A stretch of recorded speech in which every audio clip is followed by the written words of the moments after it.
नमस्कार, all India news में आपलं सर स्वागत। मैं हूं नजीर मुलानी, आप देख रहे all India news. Santosh Sharma ji, आप बेमुदत अमर उपोषण के लिए बैठे हैं।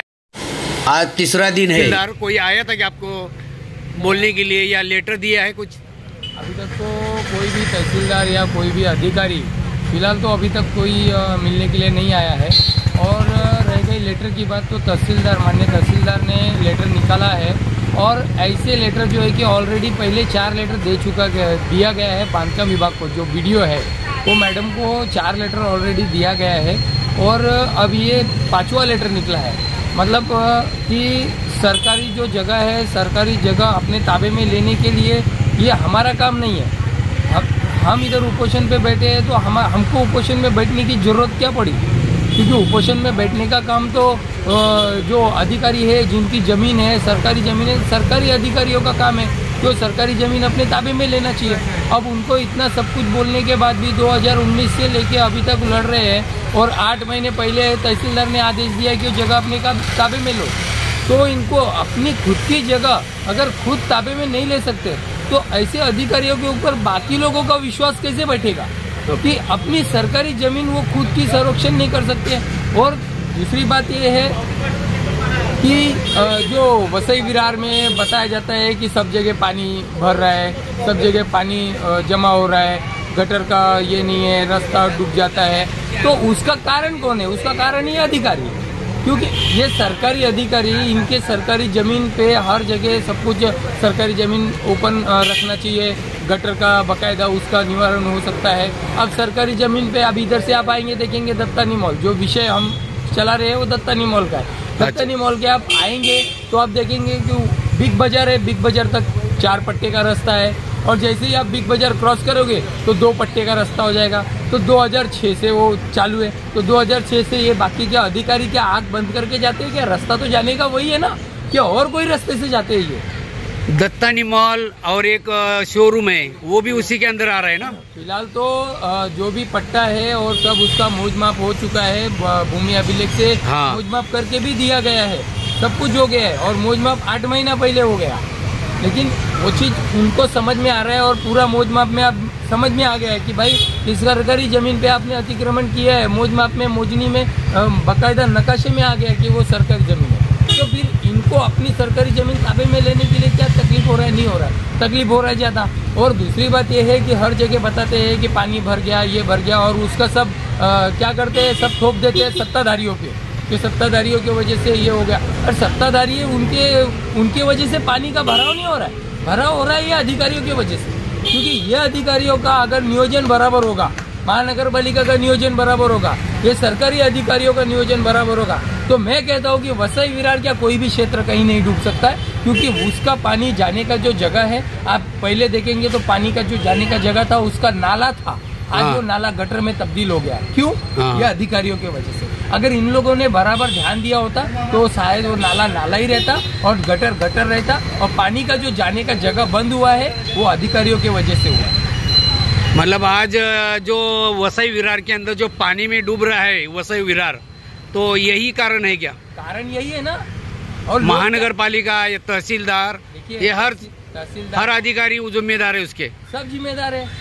अभी मेरे को पता है ये सरकारी जमीन है, सरकारी जमीन से नाला जा रहा है, तो वहाँ पे अगर भराव हो रहा है, अब नाला भरनी हो रहा है कहीं, तो उसका वो रोकने का काम किसका है?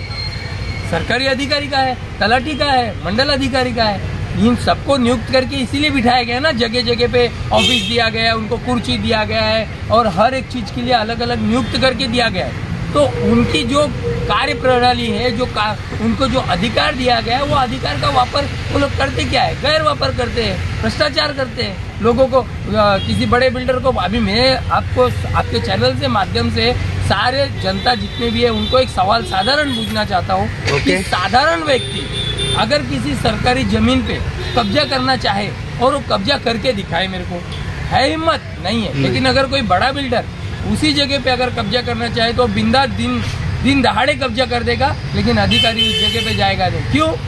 क्योंकि फिलहाल तो कहावत भी है और किस्सा भी और गाना भी है कि पैसा बोलता है। तो वही हिसाब से है कि गरीब गरीब रह जाता है और अमीर अमीर ही बनते जाता है। कारण यही है। आप सरकारी जमीन के लिए लड़ रहे हैं, उनके ताबे में ले, इसके लिए बस ये हमारा दूसरा कोई मुद्दा नहीं है। हमारा कहने का मतलब ये ही है कि आप माननीय तहसीलदार ने जो आदेश निकाला है वैसे आदेश आपने ऑलरेडी 4 निकाल चुके, और ये 5वां आदेश आपने निकाला है। और इसके पहले भी हमने आपको सहयोग किया था, हमने कोई आंदोलन नहीं किया, हमने बोला चलो ठीक है आप आदेश कर रहे हैं, लेकिन जो निचले अधिकारी है अगर वो कार्रवाई नहीं कर रहे तो माननीय तहसीलदार का जो है कि फर्ज बनता है कि उस अधिकारी के ऊपर कार्रवाई होनी चाहिए। और वो सरकारी ज़मीन है, वो सरकारी ज़मीन अपने ताबे में लेना चाहिए। जब तक वो अपनी सरकारी ज़मीन अपने ताबे में नहीं लेते और वो अधिकारी के ऊपर कार्रवाई नहीं करते, मेरा यहाँ पे जो बैठा हुआ आमरण उपोषण मैं ख़त्म नहीं करूँगा। मेरे ये लेटर से आपने लेटर दिया, उस लेटर से मैं संतुष्ट नहीं हूँ और मैं तब तक यहाँ पे बैठूँगा जब तक कि आप उस जगह पे कार्रवाई नहीं करते, वो रास्ते को आप बड़ा नहीं करते और इस अधिकारी के ऊपर कार्रवाई नहीं करते। लेकिन तहसीलदार अभी यहाँ पे आए थे आज? आप मेरे से तहसीलदार तो छोड़िए, कोई भी अधिकारी मिलने के लिए नहीं आया। आज इधर मौजूद होने के बावजूद भी नहीं आए? मौजूद होने का तो छोड़ दीजिए, अभी आपको बता देता हूँ कि फिलहाल जो चल रहा है जनजातिक आदिवासी दिवस चल रहा है, हाँ। तो इस हिसाब से तो सभी अधिकारी तो कार्यालय में है, बरोबर, लेकिन कोई अधिकारी मिलने की इच्छा नहीं है। क्यों? क्योंकि उनका बहुत बड़ा जो बोलते हैं ना एक चैन है, चैन, वो चैन का खुलासा कहीं ना कहीं हो जाएगा अगर वो कार्रवाई करते हैं या कुछ। अच्छा, भांडा फोड़ हो जाएगा, भांडा फोड़ हो जाएगा, चैन का खुलासा हो जाएगा। तो इसलिए एक दूसरे के ऊपर सब थोप रहे हैं कि आप वो कार्रवाई करेंगे, ये कार्रवाई करेंगे, ऐसा थोप रहे। ऐसा करना नहीं चाहिए, क्योंकि वरिष्ठ अधिकारी है, वरिष्ठ अधिकारी का दायित्व बनता है कि उनको कार्रवाई करनी चाहिए। और उनको उसी समय कार्रवाई करनी चाहिए थी जब उन्होंने 4 पत्र उस वीडियो ऑफिसर जो बांधकाम विभाग है उनको दिया है, तो उन्होंने 4 पत्र पे उनको उत्तर नहीं दिया। तो कहीं ना कहीं ऐसा है कि तहसीलदार का इसमें जो है कि मतलब अपमान हुआ है। तहसीलदार के जो वरिष्ठ पोस्ट पे बैठे हुए और निरीक्षक अगर उनका अपमान करते हैं तो जाहिर सी बात है कि तहसीलदार को उनके ऊपर कार्रवाई करनी चाहिए, क्योंकि तीसरे ही पत्र में ऐसा साफ लिखा रहता है कि अगर आप कार्रवाई नहीं करोगे तो आपके ऊपर नियम अनुसार जो शिस्तभंग की कार्रवाई है वो करनी चाहिए उनको, लेकिन वो करते नहीं है। मैं यही कहता हूं कि उनके ऊपर सिर्फ कार्रवाई होनी चाहिए उसी अधिकारी के ऊपर, और माननीय तहसीलदार का उन्होंने अपमान किया है तो अपमान करने की वजह से भी उनके ऊपर कार्रवाई होनी चाहिए, और वो जो सरकारी ज़मीन है वो सरकारी ज़मीन अपने ताबे में लेना चाहिए। ओके शर्मा जी, धन्यवाद। तुर्तात रजा घेतो। जय हिंद, जय महाराष्ट्र, धन्यवाद।